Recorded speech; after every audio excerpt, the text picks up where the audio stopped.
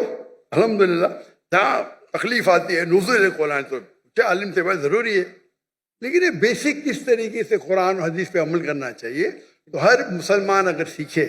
یہ ہمارے راہ نجات کی کتاب ہے, تو انشاءاللہ ہم اس دنیا میں سفل رہیں گے, آخرت میں بھی. جزاک اللہ.